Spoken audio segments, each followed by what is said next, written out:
to Want the Freight. I'm Samantha Latshaw. This is Bob Rich, president of Aurora Logistics. Happy Valentine's Day, Sam. Happy Valentine's Day, Sean Daly. Happy Valentine's Day, Bob. Happy Valentine's Day, guys. I see Bob here is pouring his red, as am I. Sean didn't do so today, but it's okay. He's got a lot of love in his heart. He does have a lot of love in his heart. He loves freight. Yeah. So it's sort got of a little pink on underneath. Exactly. Oh, you're hiding it. Yeah. Okay. He's hiding his true desire. So, guys, the building, it's definitely coming along. We are so close to our grand opening. Tell me about that, Bob. Well, it's one of these things that we're every day we're getting a step closer, and it's funny because we go back 6 months and you see an empty lot, and all of a sudden there's a building, and you don't realize every day that this thing just grows and grows, and it's getting closer and closer. Today, not so much. It's 8 degrees in Buffalo, and we had 6 guys out there working. A couple of the crews didn't show up, but big props to Lazarus, the contractors that are out there. All the guys are out there. These guys are freezing. It's, they got icicles coming off their ears, and it's very cold out there. I actually had a chance to stop at Tim Hortons today, and I dropped off a dozen donuts and a big thing of coffee for them. These guys spreading the love. Oh, spreading the love on Valentine's Day. They didn't have Valentine's Day donuts, but I told them, hey, love you guys for being out here. Appreciate what you do. We're moving forward. We're getting so close. We're at the point really now of electrical inspections and heating and gas and all these inspections. They're putting windows in. We'll get over that. I would love to try and incorporate into one of these podcasts going forward something that we can show them some video. And once we figure out the technology, you should be able to figure that out, Sean. Yeah, we can figure it out. We'll figure anything out. We'll put video behind what we're talking about and sort of illustrate it, so when you're on YouTube or wherever you're checking it out, you'll be able to see what we're talking about and the amazing things. But if you go to www.roarlogistics.com, you'll see some pictures there, some posts, or you can go on Facebook, look at our page, or go to our Instagram page, or on YouTube eventually we'll get some videos. But you will get a chance to see everything come into fruition. It's very exciting. We're about 2.5, 3 months away from walking in. Right, we're shooting for a spring opening. Yeah, it'll be nice, because the good thing everyone's been saying to me is, well, at least we don't have to go out there this winter and start freezing, is because here at the Buffalo Grand Hotel, where our headquarters is located, we have covered parking, but over there we don't. But over there we have several other things such as heat and brand new building and a lot of other creature comforts that they do their best to provide us here at the Buffalo Grand, but it'll all be ours. So it's very exciting. I'm excited for our team. I'm excited for everyone at the company, for the contractors, the people, for the city of Buffalo, for everyone who's really contributed and stood behind us as we put this building up. Now, walk me through the flow of the building. I know you put a lot of thought into this. You wanted to create a space where it was work-friendly and also a place where your associates can take a break. I know there's an awesome gym there, right? You have to have a gym there. You also have a very large break room where we'll probably have adult beverages in moderation after work, which makes sense. So when you walk in the building, one of the first things you'll notice if you look to your left, there'll be a time capsule. We went and we had one of the hard hats that we're using for construction. We had it sent out to every associate in the company, so it's got about 145 signatures on it. It went around the United States, this hard hat, and we lost it at one point. We got to the last stop, and then UPS lost it. And it was because one of the offices sent it back to someone else who had already received it, and it got lost in the sauce. And we were really concerned. We put 3 months in to try and get this thing signed, and we finally got it back here to Buffalo. It's a hard hat that's going in the time capsule along with all kinds of paraphernalia and stuff from the company. That really, there's pictures, there's hard drives of pictures, there's apparel, there's a golf tool in there. There's golf balls, just stuff we're putting in there. So you walk in the building and there's going to be a time capsule there. First floor is going to be Sean's group, which is the international group. They are closest to the break room. And the gym. And the gym. Balance that. Whichever your choice. Exactly. Pick your poison. Yeah. But we're going to make this a fun building. So throughout the building, we had a precedent set by the Mac Group, which does a lot of our social media. When we had started using them a couple years ago, they bought us a Street Fighter game because they know my favorite character is Blanca, which is the green character who jumps up and gnaws on people's heads. So they bought us a Street Fighter game, which is in the lobby here at our current place. And then recently they got us a Teenage Mutant Ninja Turtle game. So my that's thought awesome. is that when you walk into the building, beyond just the first floor, but the second floor will be our truckload dispatch. Third floor is executive and administration billing. Throughout the building, I want to have little Easter eggs. I want to have a video game stuck somewhere, or maybe there's a dartboard stuck there, just to encourage people to realize that work can also be play, but you have to work hard, you have to play hard. So throughout the building, I want these little Easter eggs. You'll see a Street Fighter machine in the international group, or you'll see a Miss Pac-Man up in the truckload group, or in one of the conference rooms, there'll be something, maybe a dartboard. So we want to make it fun. We want it to be unique. We want it to be a place that you really would want to come to work from college, out of college, and then a place that you'd want to retire from when you get a little bit older. So Sean, definitely that to me that sounds really innovative, fun, exciting. As an associate, what are you thinking? Oh yeah, I'm really looking forward to it. Not only are we going to be gaining space, which is really important for a growing group, right? Absolutely. But at the same time, Bob's definitely gone out of his way to make sure that we're going to enjoy our time in the office, and that's it's one of the most important pieces of work-life balance, right? Is that when you do go to work, you don't hate it, and you enjoy not only the people you work with, but you enjoy your time in the office, and we're, he's paid attention to that. Absolutely. When you love what you do, you never work a day in your life. Exactly. Absolutely. And I pull Sean in all different directions around here. It's like one minute it's like, we're working on something for international, and the next he's our resident tech guru, and even though we've got our guys at MVP who do a lot of work, it's like, hey Sean, could you get over and check this out for me? So I pull him in all different directions. So yeah, it's never the same day. Every day is a little different. That's what keeps you on your toes, keeps you young, keeps you working hard and hungry for the next piece. Absolutely. So Bob, a big part of what's in the core of Roar is also the impact to community. Talk to me about the development of this building, how it's a revitalization for the area. Well, what we've done is we've put in a building that is very unique. You can go anywhere and see a regular brick and mortar building, but when you see our building, it's very unique because of the design. It's designed to look like shipping containers. So a lot of people, I've heard the good, the bad, the ugly. I go online sometimes and read the articles written about us. And it's like, well, it looks like they're working out of a dumpster. I'm like, that's great. Whatever you want to say, dumpster. I think it looks pretty damn cool. Oh yeah, I can say damn. I'm not going to get bleeped for that, but it does. So it's pretty damn cool. It does. Yeah. And so the building itself is very unique in that, as a transportation company, we talk about minimizing our carbon footprint. This is probably one of the most energy efficient buildings in Western New York.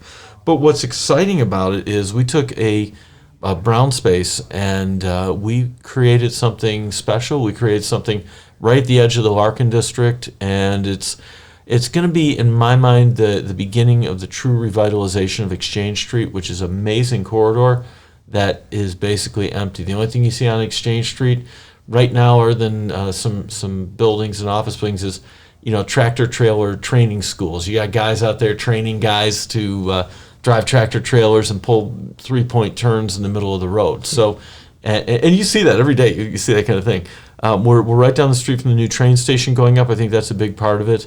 But there's maybe about a 3/4 mile stretch there that there's nothing. And we are literally at that end of that 3/4 mile stretch where Larkinville starts. And our building is truly a gateway, and it's almost like a welcome to progress and productivity in this area, and welcome to what is really the new Main Street, in my opinion, in Buffalo, New York.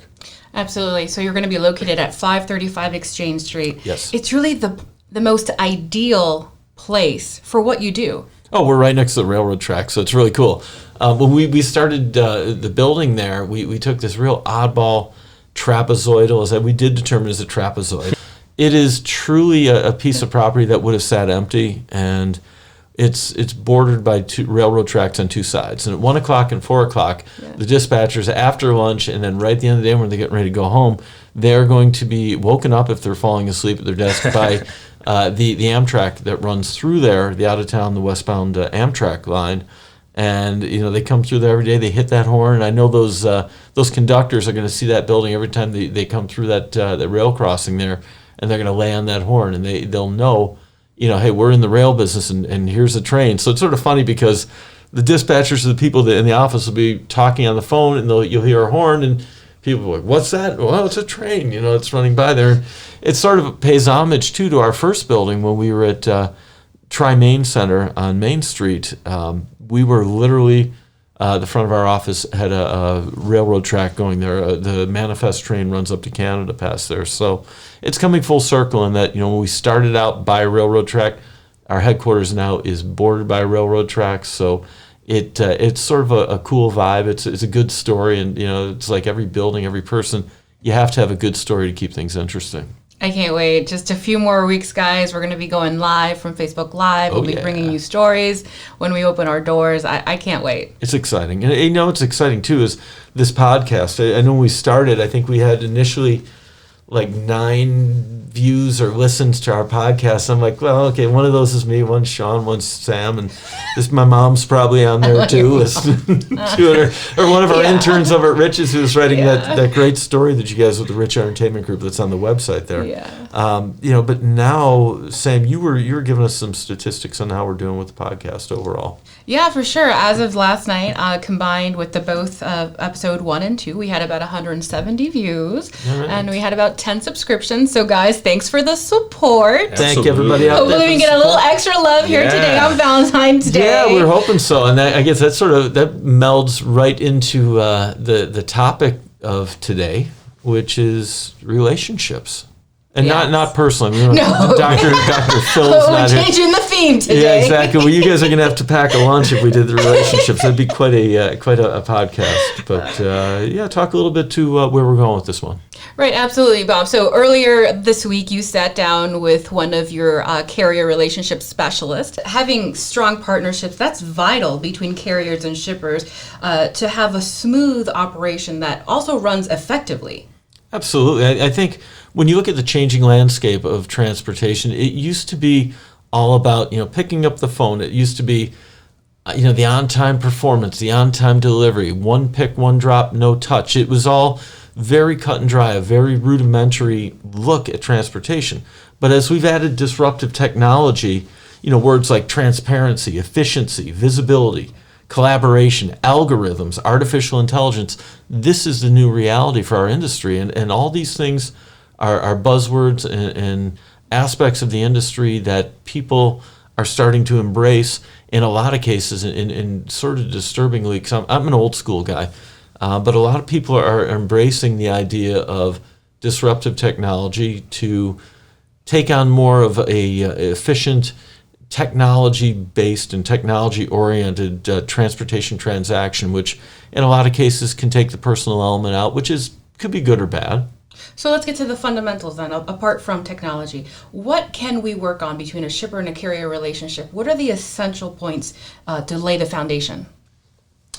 I think when we start talking about how, especially a non-asset-based carrier can improve their relationships with their customers, we're looking at communication. We need to make sure that there's a clear line of communication. Instruction is handed over properly from our customer to our associates here on the floor, so they know what to execute, how to execute it, when, etc. And then, on the flip side of that, as we're dealing with our carriers as a 3PL, we need to make sure that we set the expectations, right? Our customers are taking the time to provide the instruction. And we need to relay that to the carriers in a way that they understand and they can fulfill, the services as required, right? But without a clear line of communication, sometimes that means you got to pick up the phone. Sometimes that means you got to, drop a report and make sure it's out to 3-4 people to get their feedback. Other times it's a quick email, text message. It doesn't matter what the medium is. You need to make sure that you are available and you can communicate with your partners throughout the supply chain. And that's good because I think that really gives you a sense of your performance. And as a carrier, and a shipper, that collaboration there needs to be a line of feedback. The carriers need to be able to go back to a shipper and say, hey, this lane works. There's going to be delays here, or this one works, we can do more of this. And a shipper needs to give them that feedback. In a lot of cases, you're seeing collaboration taking place not only through communication, but also through technology. Right, and that positions you to be a shipper of choice. Absolutely. What are other little things you can do? Well, I think the term shipper of choice really deals with ease of transaction. There was an article I was reading where they were talking about, what do carriers want from shippers? And I think with the changing paradigm, carriers are being just as selective about who they haul for as shippers are about who hauls for them. So in a difficult market like this, the carriers have one thing they need to focus in on. They need to focus in on efficiency. They need to focus in on minimizing deadhead miles, maximizing per mile loads and loaded miles, and they need ease of transaction. They need to pull into a shipper, know that the shipper has a plan to get them in, get them out, and if there's going to be a delay, the shipper is doing what they can to make sure that the delay is handled in a point where the carrier is communicated to, and they can set realistic expectations. So I think to be a shipper of choice, you have to keep your drivers moving. You have to get them in. You have to get them out. You have to be efficient on your docks. I mean, nobody's going to be perfect, but you have to have an efficiency on your dock that allows freight to flow from the dock, from that racking to the dock, to the trailer, and out the door. Right, and then on the carrier side, sometimes moving forward with modern technology and all, but bringing it back to the fundamentals of life, loyalty. Right? Loyalty is something that is huge on the carrier side. Oh, absolutely, right. True partnership is really what I consider it. But loyalty but it can make or break a transaction, a move, right? When you have loyalty, when you have a true partner, and these guys are hauling your freight week in, week out, they become engrossed in the operation. They understand every aspect of it, and they're going to make sure that they succeed. They're looking for the win as well, because they want your freight next week and the week after, and they want to be the person you call when you have a problem. And to Bob's points here, I think it's really important too that we understand that we're in an industry where we're consistently mitigating risk. Right, we deal with a lot of exceptions in supply chain management. It's a lot of what we're doing. Trucks are going to break down, vessels are going to be delayed, drivers are going to get ill. There's going to be an accident, natural disasters occur. We're in a role where we need to come to the table with an answer. Right, we need to come to the table with a mitigated solution. It's not going to impact our customers nearly as much as that natural disaster was expected to. Right, we need to route around it. We need to find that solution, whatever it may be. And so when you have a loyal carrier base, you know who you can turn to, right? Each and every time. Absolutely. And with relationships, what's at the core? Trust. And it's so important. I mean, you have everybody swimming in the same direction here, okay? You've got carriers have needs and things they want from shippers. I mean, carriers want the shippers to be realistic about their expectations. They want them to be flexible with appointments, be efficient for pickup and delivery, and pay consistently and fairly for a service delivered. And those are realistic expectations that a carrier can put on a shipper. But on the other side, the shippers are looking to build a long-term relationship. They're looking to build beyond the last load hauled. Shippers need the carrier capacity.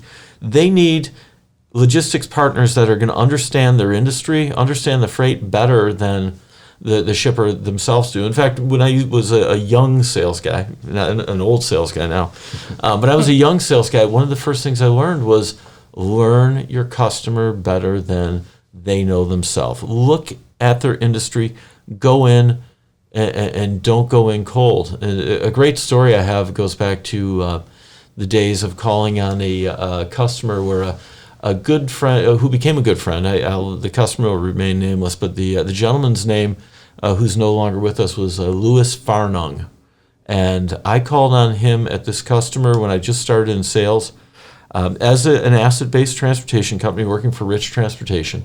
I walked in and he sat there stone-faced the whole meeting. He didn't offer up anything.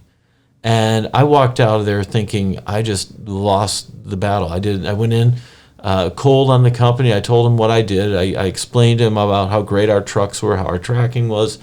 And about a week later, I talked to him and he said, "You know what you did wrong on that sales call?"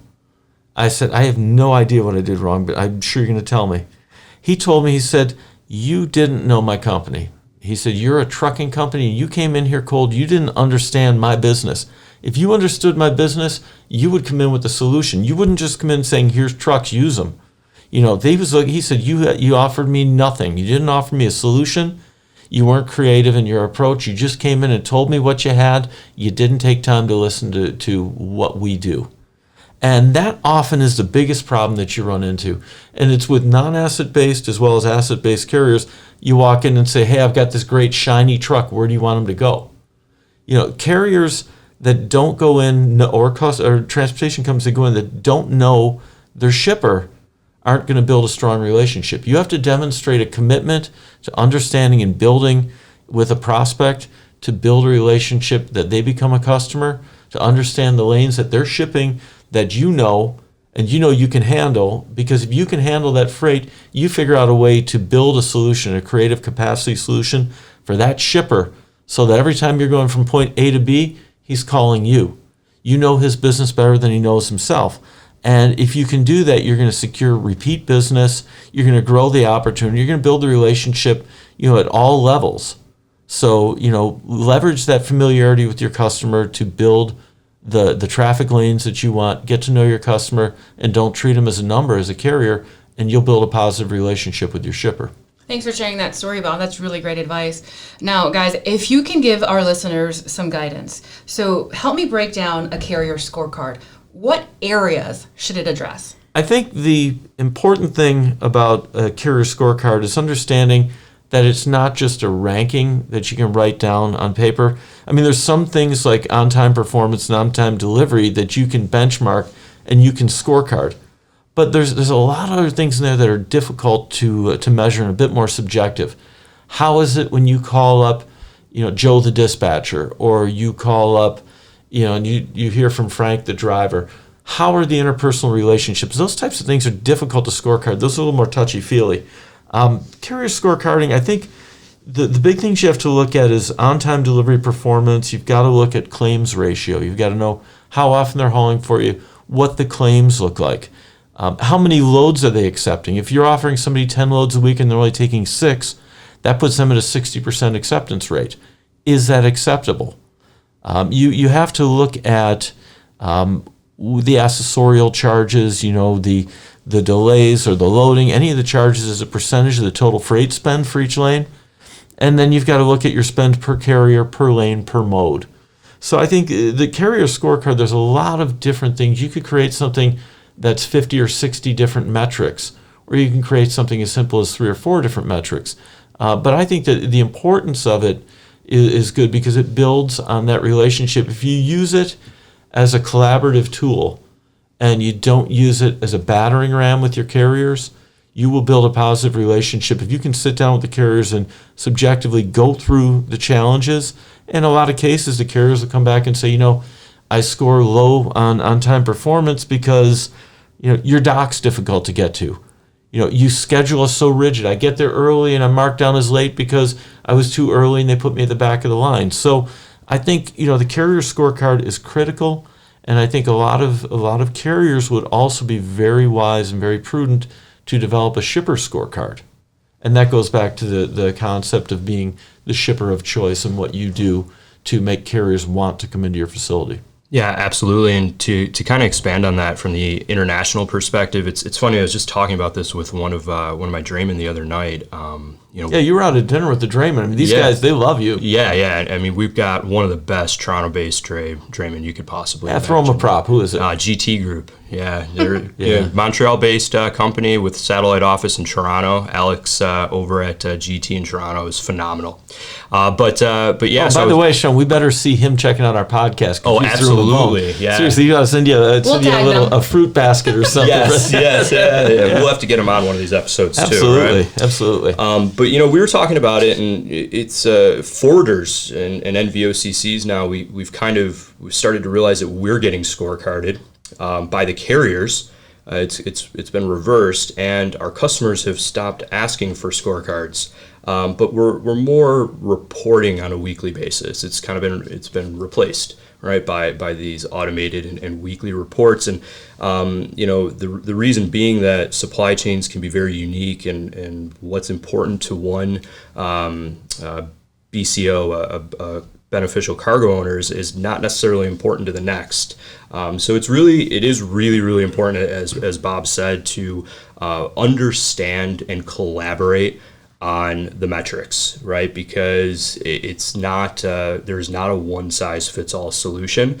And based on your milestones, right? Based on the milestones that are important to you throughout the supply chain efforts, you're going to have to understand what metrics can tie into those. How do you help create opportunities that maximize carrier networks while minimizing supply chain costs? I think the important thing there is to collaborate in the feedback. It comes down to that feedback. This whole podcast probably could be summed up in 2 or 3 words. It's communication, trust, and integrity. The communication between a carrier and a shipper is so key because it gives you a true picture of the performance and how you're going to stack up against the competition, and it lets the carriers determine where their capacity is best served for the customer. And for the customer, if the customer is able to communicate their needs and the changes throughout the 12 months of business, they'll be able to build better capacity with the carriers. Yeah, and you know, I know Bob said we weren't getting Dr. Phil here, but yeah, relationships are relationships, Absolutely. right? I mean, it doesn't matter if it's personal or professional. My wife texted me a few hours ago, and I haven't responded to her. Oh boy, right? It's Valentine's Day. Yeah, I know. Yeah. I love you too. I mean, same thing with one of my carrier partners, right? They could text me, and if I don't respond to them for 2-3 hours, I might be in the middle of something, sure. But if they're waiting for me, right? I mean, that might create a problem. And so, what's important to you in your personal life should be important in your professional relationships as well. And like you said, trust. Communication, accountability, or integrity, however you kind of look at that, those are really the key markers there. A very important relationship in the business are your driver-partner relationship, right? So if your drivers are happy, you retain them, which reduces operating costs and saving you money. So what can you do to make this process and the relationship more driver-friendly? Absolutely. Well, I think if you look at this from the perspective of being a carrier, and we're not a carrier, we don't own any trucks, we don't have any drivers, we maybe someday we will, maybe someday we won't. I don't want to really say any of that, but we're in a very unique position because we're dealing with shippers and carriers. But from a carrier perspective, if you're a carrier and you're getting the right kind of freight for your shipper, and we always talk about this as 1P, 1D, no T. That's one pick, one drop, no touch. And you should probably add another, an ND for no delay. The perfect freight creates the perfect situation for your drivers. If you get the drivers on the right kind of freight that works for them, works for you, works for your customer. So there's a lot of people you have to appease in this situation. The shipper needs to know he's got the right truck on the load. The carrier needs to know that he's going to get in and get back out, and the driver needs to know there's going to be no delays. He's going to maximize his miles and keep rolling. That is how carriers build stable driver relationships. We had it at Rich Transportation when I was there, and we used to be asset-based. Well, Roar didn't, but Rich is with our private fleet. And the thing that we always heard from drivers was, hey, send me on this lane again. I love that freight. It's easy. It's great. It makes me happy. You love to hear that, but when you hear a driver say, well, I had to deadhead back from New York City, that's 400 miles, I only got paid hourly, or I only got this, because the freight that was there was awful, and we couldn't get all the stops on, and so we turned the load down, and I had to run back empty. Driver morale is so crucial. If you're a carrier, you keep your drivers happy, you keep your customer happy. I always say that the driver, the guy who goes there and pops those doors and rolls that freight, is truly the face of your organization. They're the face of the carrier, and for our carrier partners, that is our face. That driver is, while they're an independent contractor to us, that driver is truly how people will remember Roar as a logistics company. We aren't the carrier, but the carrier gives a proper representation of our company in terms of our service and what we can deliver for pickup and delivery. So Bob, as a 3PL, what do you do to build a positive relationship with your partners? Well, with the carriers we work with, we do whatever we have to. There's the old saying, by all means necessary. We rely on carriers to deliver our freight on time in good condition. As an independent contractor, you can't force dispatch. We don't have control over the drivers. We offer the freight. We offer a parameter that allows them to pick up and deliver within the time frame and pay them the appropriate wage. So, for us to become like a broker of choice, we do everything in our power to get the job done. We have to do what we can for our carriers. And we treat our carriers with respect, a sense of urgency for everything we do. We push the fact that do unto others as you would want done unto you. And that's truly, like Sean says, in your personal life, that's how we have to treat our carriers. We look at that. We have to honor the commitments. I mean, if we're canceling shipments and doing things at the last minute here, you're not going to have a happy driver. You send somebody 100 miles and you tell them the load's canceled and you give them $50 to deadhead to another place, or $100, whatever it is, a cancellation, truck order not used fee. They don't want to say, well, you just put a couple $100 in my pocket because you didn't load me. I want to roll. I need this asset moving. So a broker of choice does everything they can to offer a shipper of choice type mentality. We have to make sure that the freight we get is the right kind of freight for our carriers. It's not going to delay them. It's not going to be the kind of freight that they don't want to haul.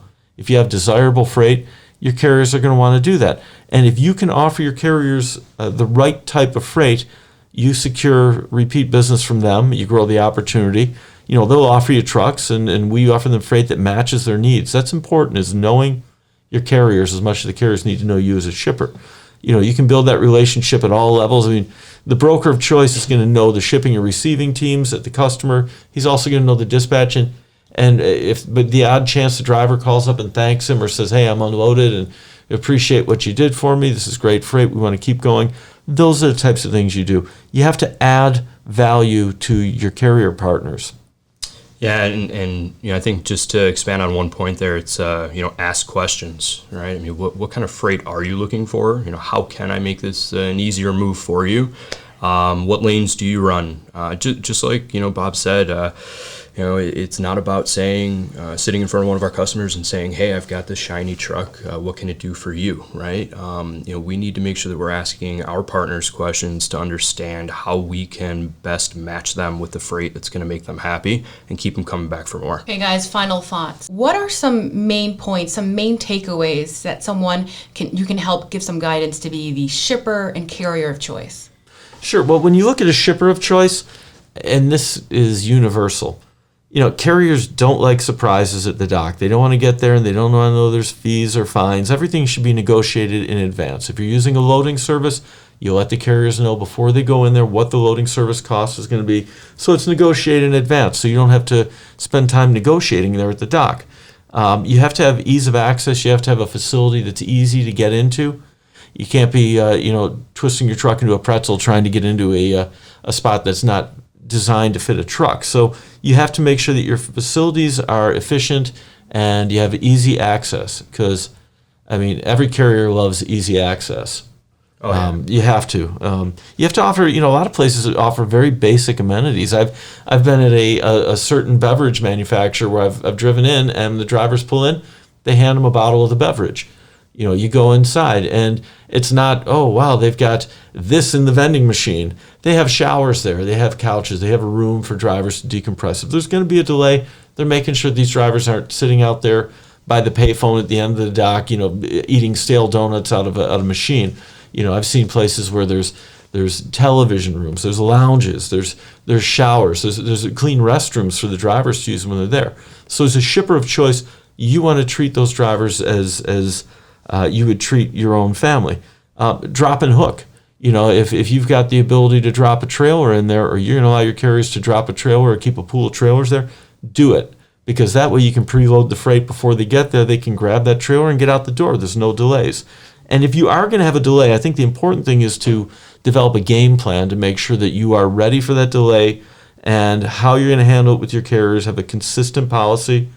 Probably be two of the most important things that a shipper of choice can do is offer expanded hours for loading and unloading.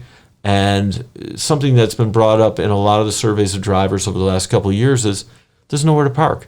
Offer overnight parking. It's tough enough trying to find a parking spot for your little Toyota driving down the street, but if you're a carrier, offer overnight parking. It's the little things. The little things. It's the simplest things. And from the carrier of choice, it all goes down to the scorecarding. Be consistent, be clear, offer the technology to give the visibility to the freight, negotiate a fair rate. don't show up for 6 months out of the year and then find something else that runs and you take other freight. Don't vanish on your shipper. To be a carrier of choice, make sure you put the expectation to your drivers that every load is important, every customer matters, and that we know their product, we know their freight, we know the importance of on-time pickup and delivery, and we're going to deliver unparalleled service. So it's very, very simple. It's just treat each other the way you want to be treated. It's Valentine's Day love. That's really what it is. It comes down to understanding that we're both going in the same direction, and we have to work together to achieve what we both want, which is opportunities for more efficient freight movement for the customer and opportunities for a minimization of deadhead from pickup and delivery, and really partnershipping. Partnershipping is carriers and customers working together to ship efficiently to create the perfect order and the perfect delivery. Until you really hear it from the mouth of a shipper or a carrier or a 3PL or somebody in the industry, it's difficult to truly understand that what we're talking about is how it is in practice. So, we had an opportunity earlier this week to talk to Matt Stalter, Director of Logistics from Rich Products, and Connor Hagner, Carrier Procurement Team Lead here at Roar, to get their perspective on what is it really like out there in the real world. It's great to welcome Connor Hagner, our Carrier Procurement Team Lead from Roar, and Matt Stalter, Director of Logistics at Rich Products, to join Sean and I here today. Gentlemen, what's going on? How we doing, Bob? How you doing? Doing good, Bob. How are you? I'm doing great. Matt just actually was supposed to be an earlier day, but got stuck coming back from Philadelphia with a little of our liquid sunshine coming through there today. And I guess the whole Northeast has been getting jacked up a little bit, but good time this morning. We were sort of going back and forth, figuring out how we're going to put this all together. So, Connor, you're just back from the West Coast, and Matt, where were you? I was out at the DSD meeting. Okay, well, the cool thing here today is, and what I wanted to get both of you guys in here, is we're sort of representing multiple sides of the same equation. Matt being on the shipper side, and Connor being responsible for carrier procurement and choosing the providers. And Roar is a third-party logistics company.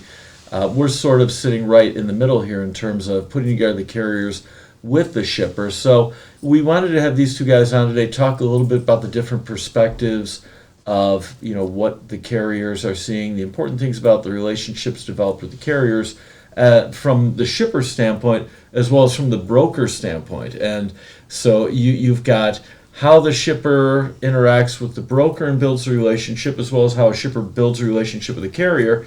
And then you have from Roar building relationships with our shippers as well as our carriers and vendors. So we're sort of representing both sides of the spectrum here. So I'll let you guys decide who wants to go first and talk a little bit about your perspectives on what the important pieces are of building a relationship between shippers and carriers, because you can read a lot about it, but until you get into practice and you get to see it firsthand, it's really difficult to truly understand all the different dynamics. So I don't know, Connor, Matt, let you guys fight it out for who goes first.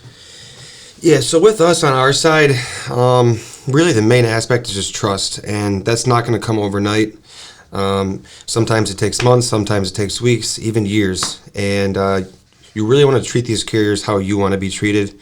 And it's hard to trust someone without meeting them, just talking to them over the phone. And it really has to benefit both sides. And for that to happen, it's going to be a long time sometimes. And I mean, you have to know what they do outside of work. You have to know about their family. You have to know about their needs. You have to know about their wants. Connor, what do you think when you talk to these carriers? What are you hearing from carriers in terms of what matters most for them to build a relationship with you as a broker? What matters most is for us to be honest with them. That's all they really want, because they can see through the phone, and they can really tell sometime if someone is not telling them the truth, and they want to be treated like we want to be treated. Exactly. Say you have something going on where one of your loads is getting messed up, you want to find out right away. And it's the same thing as them. If we're going to cancel one of their loads, they want to find out right away. It happens in the industry, but it's definitely that trust that you're telling them the truth, and then you have to build off from there, where they'll help you out in situations, and then you have to help them out in situations.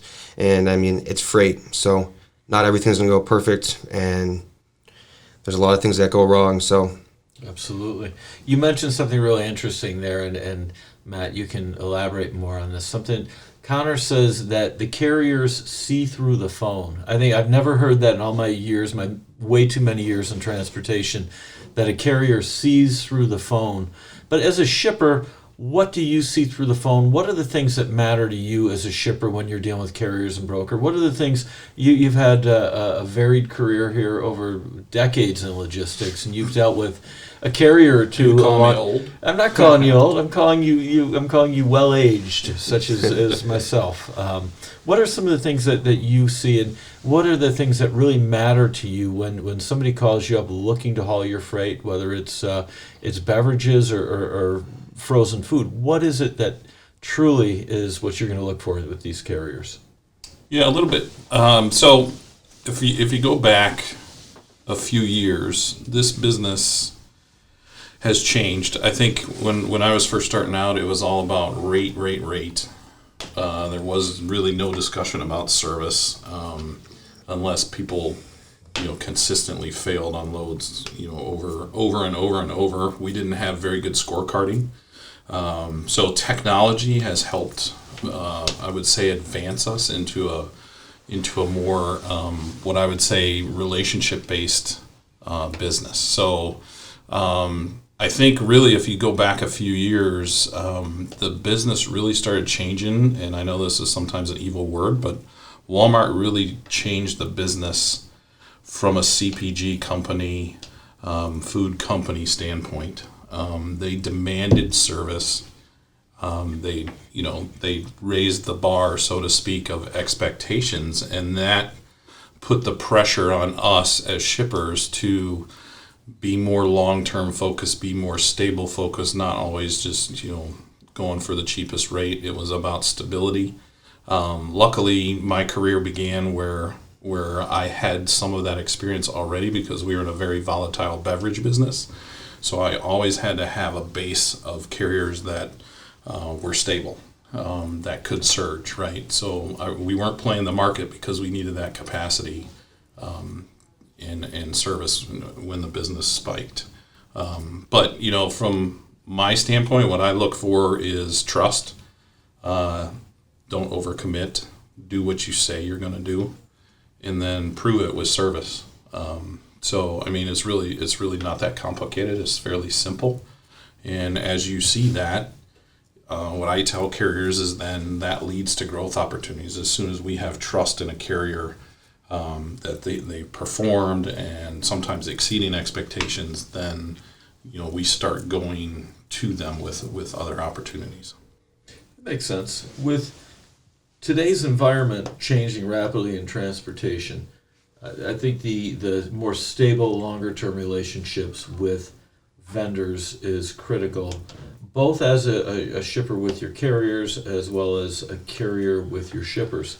Connor, you've been with us at Roar for several years now, and you've worked the vendor management, you've worked the customer service side.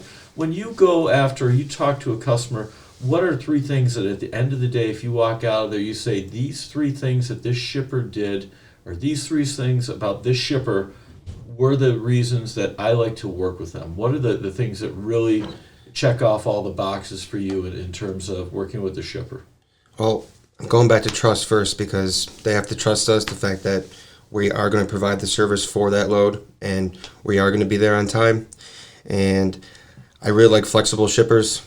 Because this is an industry where you don't know what's going to happen, whether a road's going to be closed, whether a driver's going to get sick on the road. So you have to be flexible. Now, I understand that there are some time constraints and there are a lot of rules out there, but flexibility is great. And for sure, just like the overall communication, if we're reaching out to shippers and we're giving them ETAs and they're not getting back to us and stuff like that, it's definitely harder for us to do our jobs properly.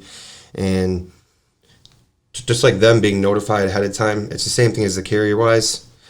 And say a carrier, they're doing a bunch of loads for you for one customer.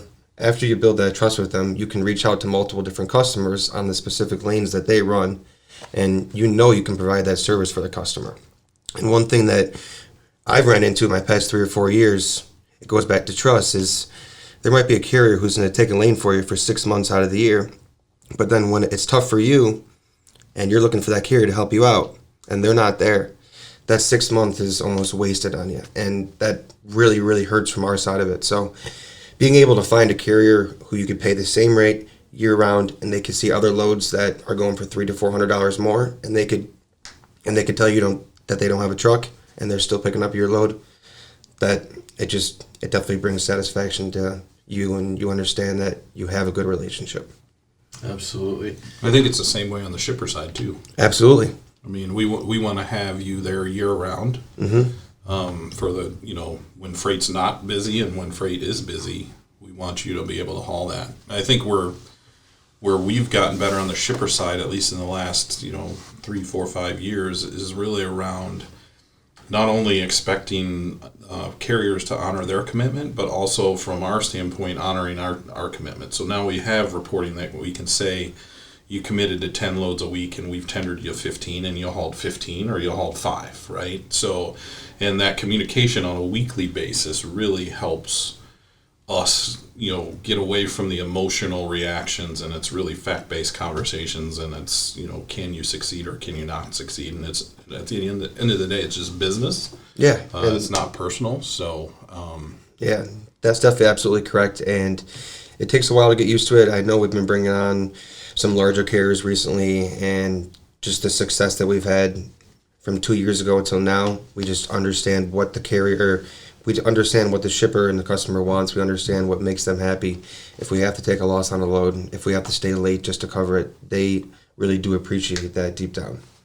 Now, when you look at the way the industry's changed over the last 15, 20 years, and not to date ourselves here, Matt, because we've been around the industry a little while, we've seen the relationship, even as recently as in the last couple of years, we've seen it go from an us versus them relationship with carriers and shippers to a we relationship where there's more collaboration, there's more interaction, there's more working together. And, can you talk a little bit, Matt, to how, shippers and, Riches or anywhere else you've been in the past where that collaboration's been brought together, through the use of technology, through the use of better reporting, through the use of better transparency? What are the types of things that you feel are tearing down the walls to build better shipper-carrier collaboration?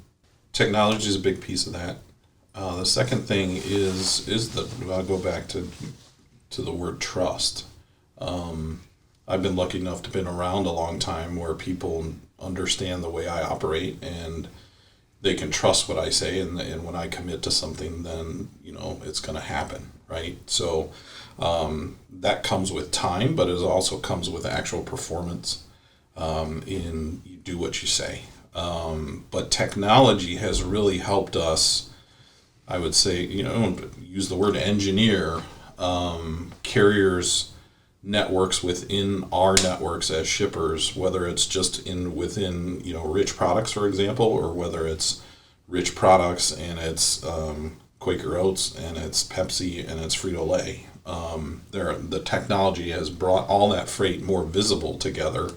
And from a shipping standpoint, we're now not afraid to work with each other because we understand we have to take miles out, we have to take time out to keep the capacity really as we've been through in the last 3 years, and a tough stretch. Yeah, and the volatility, I think, in the market really has put it at a point where it's just like the real estate market. Sometimes it's a buyer's market, sometimes it's a seller's market.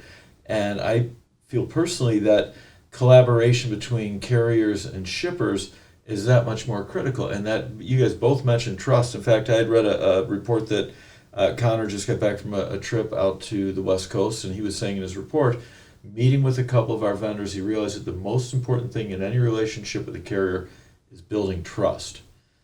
So it has been a very, very volatile time. And like I said, that 6 month out of the year Johnny come lately carrier who may not be there for those 6 months because the trust isn't there, or you're calling him at a time when you need him the most, for him to build the trust to understand that when the market softens, you're still going to need him, or he comes to you at a time where he really needs the freight, that when the market changes, he'll still be there for you in the future, is very, very difficult to build, especially when both the company as a shipper and the carrier as a transporter have profit motivation. And some of the things in there, you talk about technology, minimizing empty miles, and building in efficiencies become that much more important in the relationships.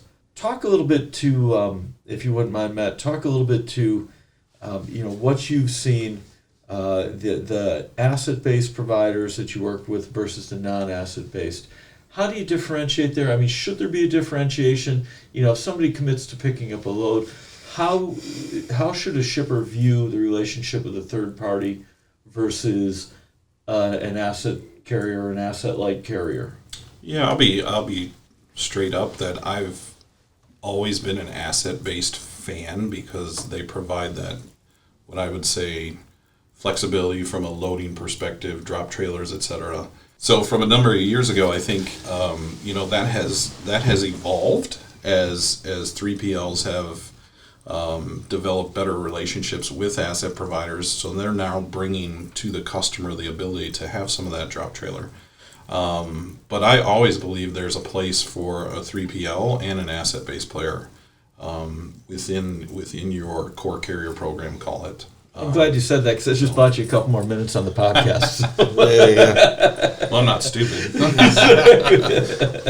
So can you give me an example of a situation where you've had to jump through hoops, or where, being non-asset based, I mean, obviously you've got unlimited capacity based on your carriers. Give me an example of a situation where being a non-asset based has worked for you versus being an asset-based carrier. Yeah, I actually have a great example. So the other night we had a load that needed to get picked up, and the driver's trailer was rejected. It was 10 p.m. at night. Didn't have any options. We knew a guy who lived in the area. We made one phone call. The guy was at the shipper in 25 minutes. Yes, we paid a premium, but we made that shipper and we made that customer happy, and that is a lifetime long of business, and they will choose us most of the time over the asset-based carrier, who at that point might not have been able to sacrifice the time and the trucks to do that. Exactly. Yeah, we all have those examples, that emergency, and you develop over time that confidence in a 3PL or an asset based for that matter, but someone that you can pick up the phone and go, hey Connor, I need this. Yeah, right? and that's exactly right. Because when I went to California and I got to see these guys after talking to them on the phone for almost 2 years now, never seeing their face, a lot of them use their cell phones for everything. They're texting me all day long for updates, texting them after hours. We're having conversations about our lives after hours, and we're building that trust, and we're getting to know each other. And I had one carrier, he offered me and Lee Vento, my boss, he offered us his car, his house, anything we wanted, his children's beds. He would have took their shirt off his back just for us, because that's how they built the trust, and they need us just as much as we need them. So we have to treat them as we want to be treated. It's important. It's important building those relationships. I know we haven't really talked to Sean. Sean Daly's sitting here. He's manning the booth here a little bit. Sean, when you're dealing with vendors and customers in a situation on the international side, you're halfway around the world. I mean, technology is definitely something that goes to benefit you in terms of being able to use Skype or whatever resources. How do you build relationships with shippers and carriers halfway around the world? Yeah, a lot of it for us is just maintaining open dialogue. We understand the importance of clear, concise communication, setting the expectations up front, understanding how we'll measure that, and holding each other accountable. It's a two-way street, right? We have to not only balance the needs of our customers, but and their expectations, but that of which the carriers can guarantee as well. There's a lot of things that happen within this industry that are well outside of our control, and as a non-asset-based carrier, right, we're held we're still held to the standard that those asset-based carriers are. So we need to make sure that, we're supplying something a little extra, and that really comes down to the relationship itself. I've heard a lot about trust here, and that's very, very important. But this last night I was sitting down with my number one drayman, and brought my girls with me. We had dinner, spent 3 hours, and a big piece of it was just focused on the family, right? Everybody getting to know each other and understand background, and so it's a relationship building. That's the most important piece, and so open line of communication is key to any relationship. Professional, personal, does not matter, and sometimes those lines cross a little bit, but that's where you have lifelong partnerships with your carriers. I think that's a good point. I think a lot of people today think that you can just get on an app, not to slam the app people, but because I've seen it work. I've seen the apps work. They do work. But when you're talking about long-term, consistent, steady relationship building in business, you have to take the time out of your life to get to know people. That's it. You're making them a part of your life, right? And I mean, that's where the trust comes into play. There's not a lot of people I'm willing to bring my family around. Right. You got so it. Yeah. if I'm going to sit down at dinner with my wife and daughters with you, we have that level of a relationship, and I want you to be engaged in this side of my life, right? And it's really important to understand that and make sure that you make it a priority. Absolutely. Gentlemen, thank you so much for joining us today, and thanks to everyone for listening, and we're heading back to the studio. Great leaders tend to share great advice and words of wisdom. In this episode's Leaders Insight with Bob Rich III, we're talking about overcoming adversity. Bob, how do you get through these challenges in the workplace? Well, I think very similar to the relationship between carriers and shippers, the most important thing that you have to look at is effective communication and effective delivery and sustainability of your message. People, let's face it, people don't like change in organizations. And, if management leads the change initiative properly, then the process can be implemented with minimal resistance. But it has to come down to clear, consistent messages. When you educate your leaders to gain their commitment and support for the effort, that's important because you empower people with a message. The world is not always, wine and roses. There's a lot of turbulence, there's a lot of volatility, especially in the transportation industry right now.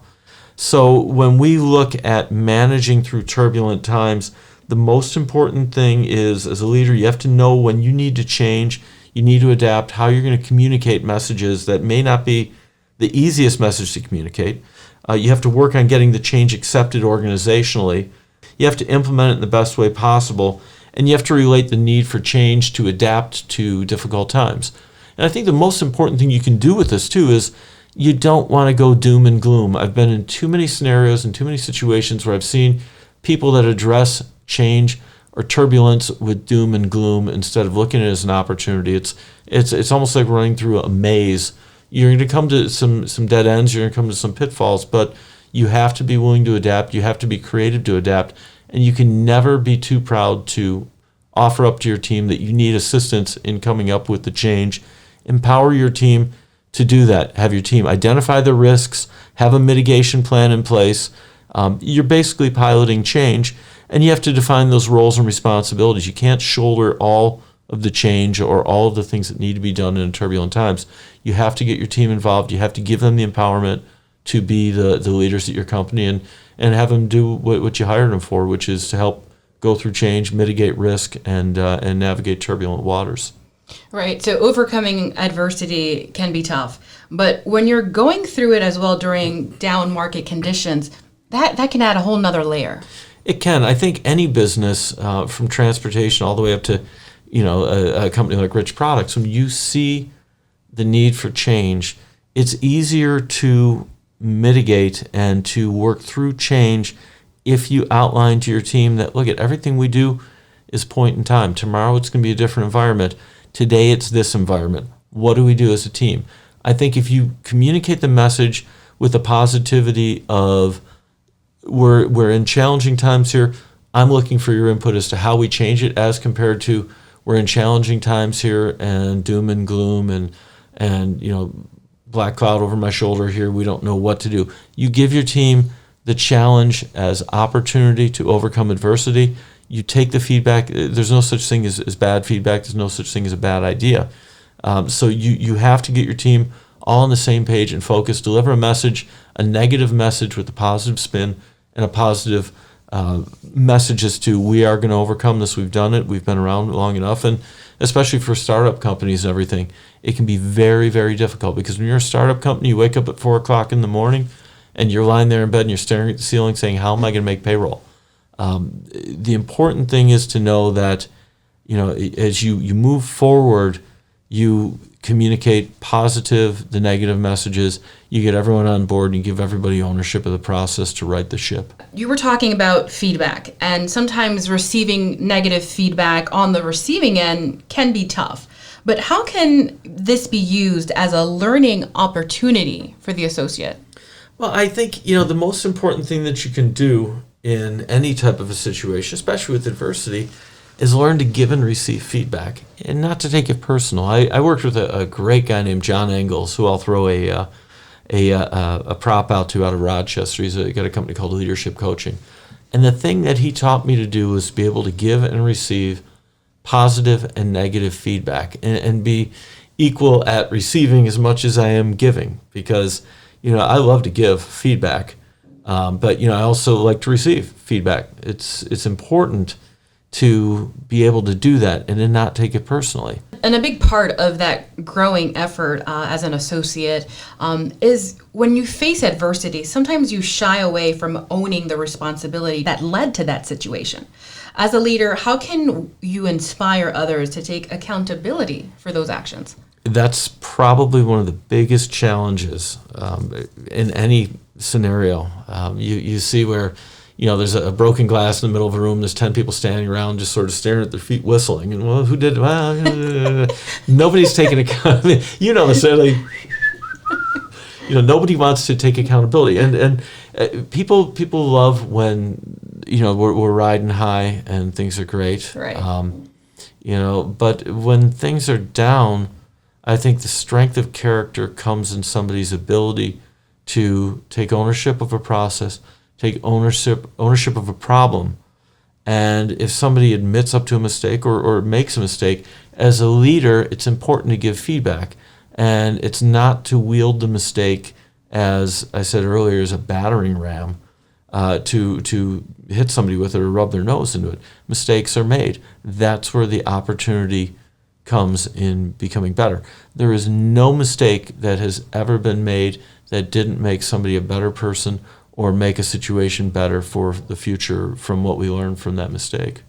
A lot of great things come from mistakes. You learn from those. Absolutely. And we've had our share of them as we've grown this business. We've bought and sold companies. We've had people come and go. We've had an amazing ride the last 15 years. But yeah, we make mistakes. Everybody, you're going to make mistakes. But the only way to get to the next 15 years is to live through those mistakes, learn from them, document the process, and initiate the change, lead the change, pass those mistakes and challenges that you have, and make sure that your team has a clear picture of it. Because the more you can empower your team, the more people that understand what to look for, the more you diffuse the responsibility and you create the ownership. And creating the ownership and giving people the opportunity to step in to help you to avoid those mistakes. A lot of companies you see where there's a boss sitting there at the top of the heap, pointing down at everyone, directing what they're supposed to be doing.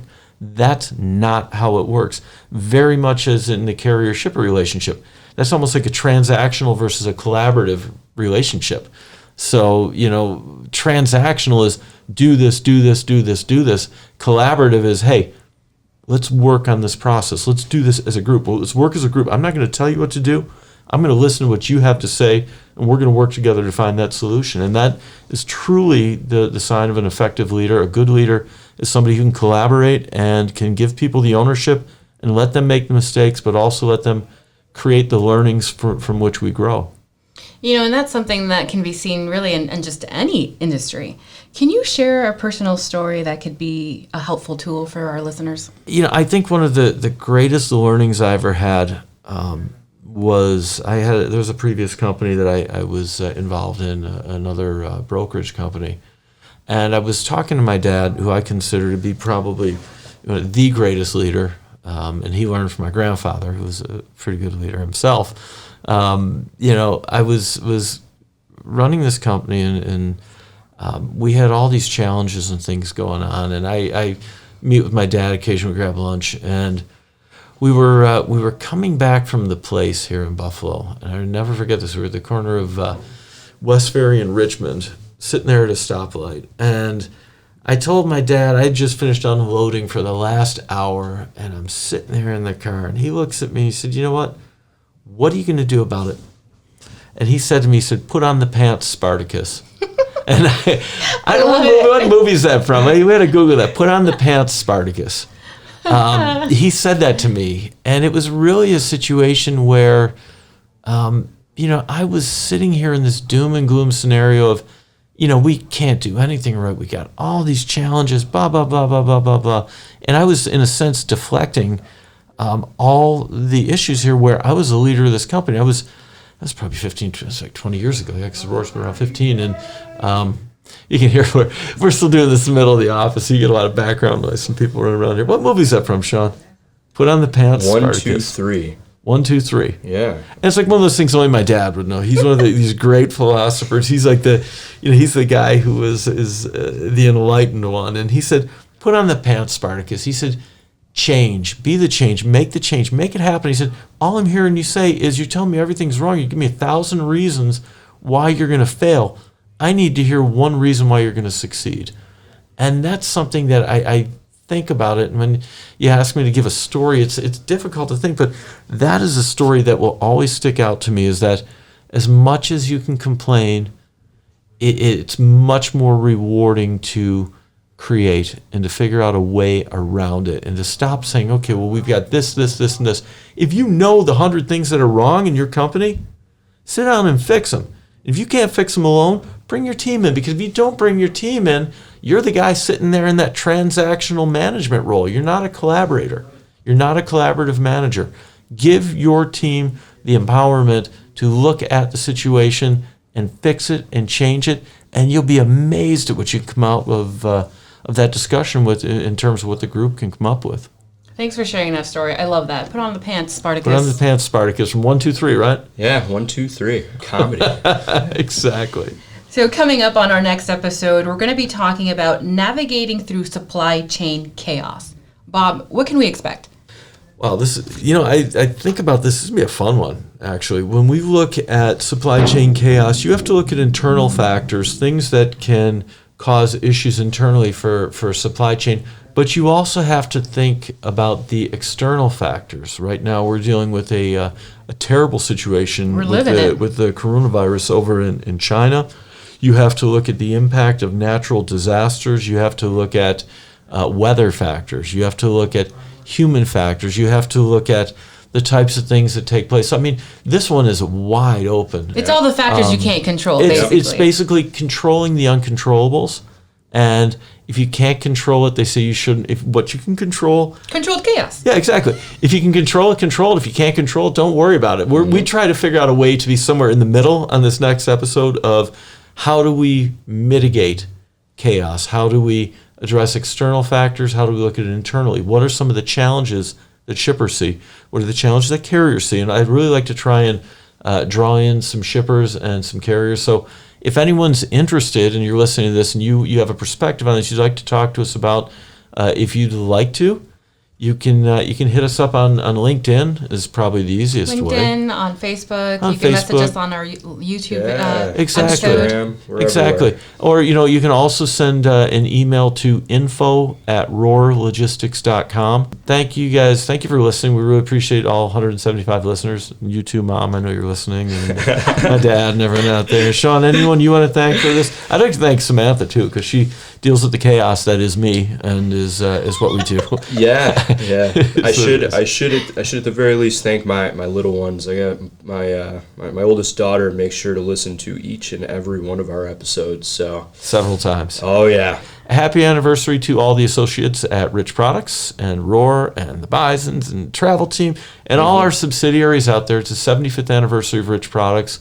We're a $4 billion company, one of the largest privately held frozen food companies in the world, and blessed and honored to be not only heading up Roar, but to be a shareholder and to be able to thank everybody for their hard efforts and hard work and efforts towards 75 years. Here's to another 75 years at Rich's, another 75 years at Roar, and to an amazing, bright future for both companies. Absolutely. Congratulations to you and your family. Congratulations to you and yours. And Sam, thank you so much. This is always interesting and a lot of fun. I'm glad to be a part of it. It's an honor to be working with you and be a part of your team. All right.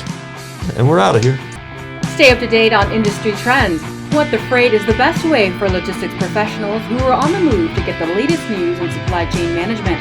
Catch us on Transistor.fm, Spotify, Facebook, and YouTube whenever you want, all the time, 24/7. For more information, head to our website at roarlogistics.com.